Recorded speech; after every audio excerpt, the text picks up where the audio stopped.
Oh, I know that sound. It's time for the Beer and News Report.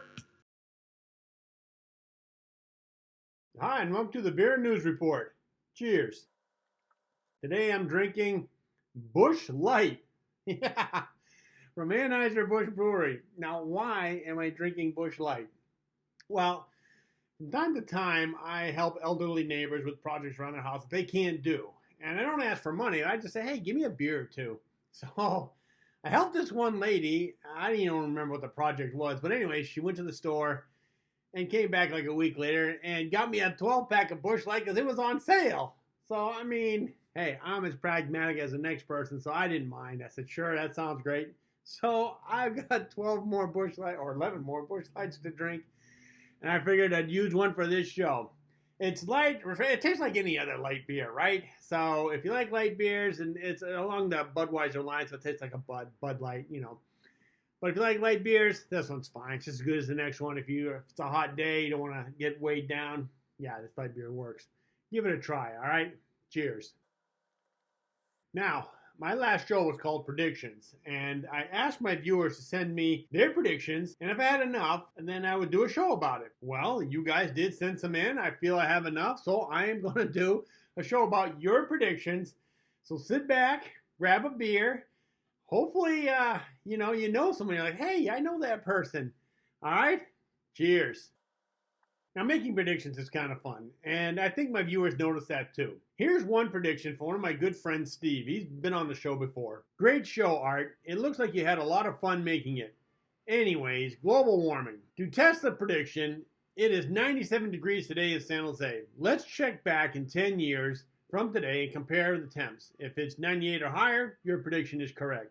I predict the stoppage of global warming and the skyrocketing of beer production as technology will allow us to redirect all the CO2 in the atmosphere into beer cans. A win-win-win for the environment, the economy, and beer lovers. Steve. Man, who couldn't like that prediction? Global warming goes down and beer production goes up. That's a match made in heaven. It just goes to show you why Steve's one of my better friends. Cheers. But my family got involved too. This is my sister and her husband Paul. They're relaxing, having a beer as usual. Let's start with the prediction from my brother-in-law Paul. Good show, Art.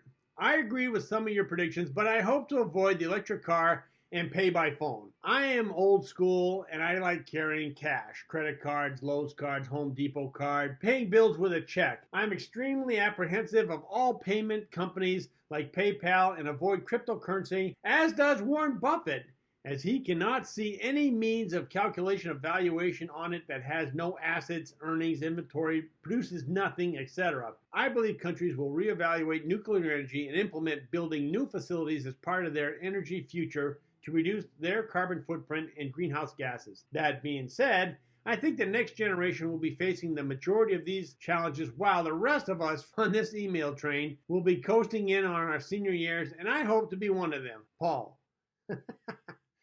I think you can tell that Paul is not a member of the millennial or Gen Z generation. Hey, he's not as bad as my parents. They don't have a computer or a cell phone. Is that what I have to look forward to in the future? Yeah, cheers. I'll get to my sister in a bit, but first I want to bring in another friend. This is Mitch. He has a TV show that's produced in Create TV San Jose called Hooked on the Niners. Now, Mitch is normally an easygoing, funny guy, but he must have been drinking a dark beer as his humor came out that way. Check this out. Art, here are my 5 predictions. 1. The NFL draft will be declared unconstitutional. 2. The Middle East will simply blow up. 3. Tuna already mixed with mayonnaise in the can will be available. 4. Professional sports will be on TV only with no fans present. 5. Due to the American greed and no one willing or able to lead us, America will fail. Mitch. Now, Mitch is one of the funniest guys I know, but it seemed he was a little pissed off that day. And I can understand with all that's going on with our government. But did you notice the third prediction where he says tuna is going to be mixed in with mayonnaise? I called him out on that. That was one of the products that was discussed by Henry Winkler and Michael Keaton in the 1982 movie Night Shift. I think he took it from them. Yeah, cheers. Okay, the last set of predictions, or maybe I should say questions, is from my sister Rhoda. She went into question mode like a toddler at the zoo. Let me show you. Good show. I like your predictions. But what about Biden running for another term? Any predictions? If I have to start paying with my phone, then I better start locking it with a password. And what about Ukraine? Will we step in? How long will the war go on? Will Russia win? Rhoda. No predictions, but a lot of questions. Hey, different likes for different types, right? That's fine. Cheers. All right. Here's my answers to my sister's questions. Will Biden run for another term? Well, most likely. He said he was going to. But is it really that hard to get a president under 70? I mean, someone in their 50s would be phenomenal. Okay, mobile payments. I'm noticing that using your phone to do payments seems to be a generational thing. Only time will tell. What about Ukraine? Well, that's a whole new subject. I'll give you my 2 cents, but I could do a whole show on this. I don't think we'll send troops in, but we're already sending in weapons. So technically, you could say that we've stepped in. How long will the war go on? Well, if the past is any indication, this war could be going on for several years. Will Russia win? Well, that depends on NATO and more specifically on aid from the U.S. Have you noticed that we switched from tank-killing javelins to howitzers? That's because the Ukraine was using up all our javelins faster than we could produce them.